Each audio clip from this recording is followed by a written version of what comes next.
বাগানের ফুল দিয়ে বরণডালা সাজিয়ে জামাইয়ের জন্য এক্কেবারে রেডি এক্কেবারে শাশুড়িরা। তো বন্ধুরা, কারা জেলাস ফিল করেন জামাই ষষ্ঠীতে? আমি তো করি। জামাইদের এত আনন্দ করা হয়, এত মজা করা হয়, এত গিফট দেওয়া হয়, এত কিছু হয়। আর হ্যাঁ, মেয়েদেরও কিছু হয় না, আর বউদেরও কিছু হয় না। তো আমার দিদি একগাল হাসি নিয়ে জামাইকে সঙ্গে নিয়ে ফল ফুল যা ছিল একবারে সব নিয়ে হাজির হয়ে গেল।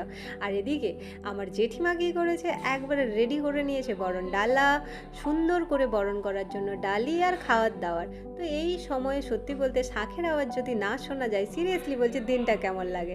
এবার জামাই ষষ্ঠে জামাইদের মুখগুলো দেখুন, একবারে হাসিতে একবারে ভরে গেছে, খুশিতে ভরে গেছে। ও পা ছুঁয়ে আশীর্বাদ নিয়ে দিনটা একেবারে শুরু করে দিল আর শাশুড়ির হাতে খাওয়ার খেয়ে। এখানে শুধু একটা শাশুড়ি নয়, এখানে অনেকগুলো শাশুড়ি, অনেকগুলো জামাই, তো বিশাল বড় করে অনুষ্ঠান হয়। তো আপনাদের কেমন অনুষ্ঠান হয় অতি অবশ্যই কমেন্ট করে জানাবেন। সত্যি বলতে জামাইরা আজকের দিনে খাওয়া দাওয়া খেয়ে খেয়ে একেবারে ক্লান্ত হয়ে যাবে। শুধু আশীর্বাদে নিলে চলবে না, খাওয়া দাওয়ারটাও পর্বটাও কিন্তু কমপ্লিট করতে হবে। তো একবারে রেডি, একবারে খেয়ে রেডি হয়ে গেছে। তো আবার একটা জায়গাতে চলে এসছে। এখানে কিন্তু দেখতে পাচ্ছেন বই আছে, পড়াশুনো করে তারপরেই কিন্তু জামাই ষষ্ঠী হতে হয়।